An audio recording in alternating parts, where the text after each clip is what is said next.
Okay, pre-calculus, this video is a continuation of hyperbola examples for 10.3, our conic section. So in example 2 here, I've got to find the center, asymptotes, and then graph this equation. So the first thing we're going to do is figure out if it's horizontal or vertical.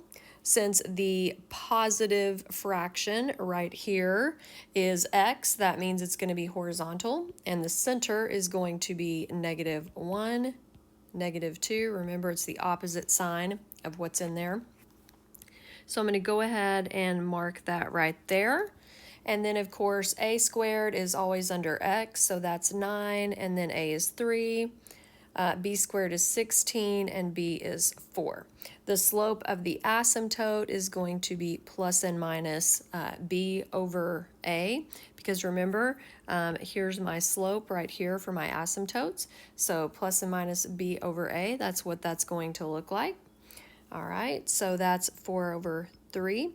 So from my center that I already graphed, I'm going to go up 4 over 3 in the positive direction, up 4 over 3, up 4 over 3, and then in the opposite direction so I can get the rest of the line here.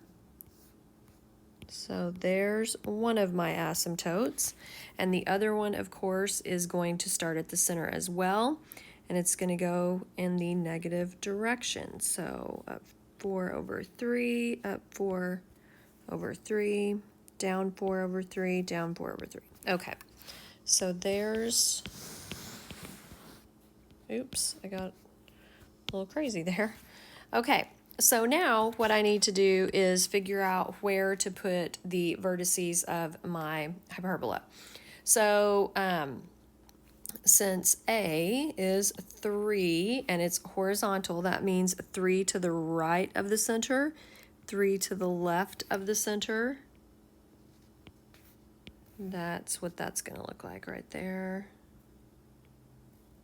See, look how easy this is, right? For sure, for sure. Okay. All right, so let's look at example 3. Find the center, asymptotes, and graph. Okay, so the only problem here is that for this particular problem, we don't have it in standard form. So the first thing I'm going to do is divide everything by 100, just like that.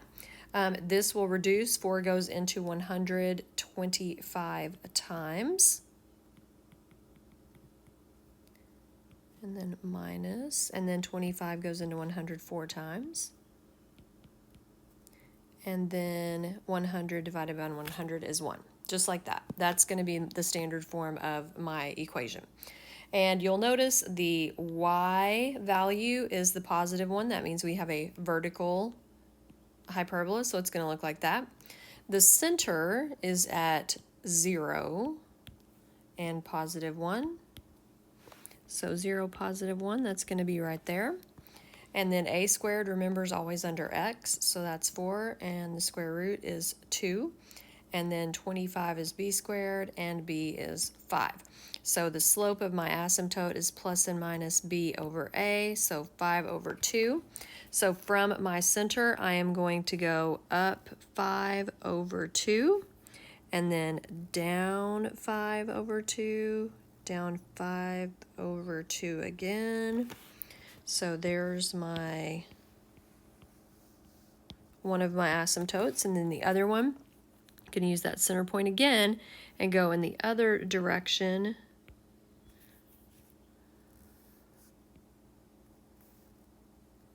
So there we go for that one. All right, so there's my 2 asymptotes. This is vertical, so what I'm going to do is from the center count out 5 above. So 1, 2, 3, 4, 5, and then there's one branch. And then below the center, 1, 2, 3, 4, 5. So there's the other branch, just like that. See, this is not horrible at all. Okay, let's look at our last problem here. This one's going to be a little challenging because it's not in standard form and we have to complete the square. So in this very first step, I am going to put my x's together in the front. Notice that this negative is with y squared. That means that it goes to the right of the x value. So I'm going to group my x's together here. That's going to be my first step. And I'm also going to move the constant over to the other side. So it's negative, that means I'm going to add it to both sides. So that's what that would look like. Okay, so now I have to complete the square for x and I have to complete the square for y. So remember, we need a coefficient of a positive 1 for our squared term. So for this one right here, since I'm grouping and grouping, I am going to factor out a 4 here. And then I'm going to add a blank. And then out of y squared and 4y, notice these are both negative, and we need a leading coefficient that's positive. So I'm going to factor out a negative 1, and then add a blank, of course. And then to the right, I have to add this same blank, but remember, this blank is multiplied by 4. And then I have to add another blank, this blank, but it is multiplied by negative 1. See that? So we have to do that. So I know it gets a little crazy, but there we go. All right, so let's switch colors here so we can discern this. Half of 4 is 2. 2 squared is 4. So that's what goes right there. Same thing here. Half of 4 is 2. 2 squared is 4. So that goes right there. Okay, now what I'm going to do is write this as a square. So x minus 2 squared minus 1, y plus 2 squared equals, and then this of course is 4, this is 16, this is negative 4, so I have 16, and then I've got to divide everything by 16.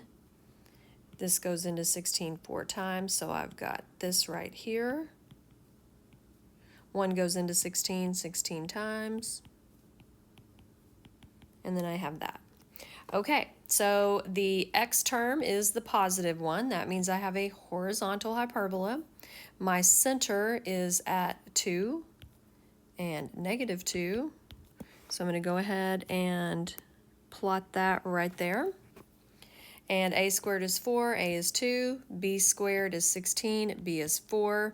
The slope of my asymptote is plus and minus 4 over 2, or you could think about it as plus and minus 2 over 1. Okay, however you want to think about that. They will reduce, so. Okay, so from my center now, I'm going to go up 2 over 1, up 2 over 1, up 2 over 1. And then down 2 over 1, all the way there. Okay. So there's one of my asymptotes, and then from the center, the other one is going to go in the negative direction. So up 2 over 1, up 2 over 1, up 2 over 1.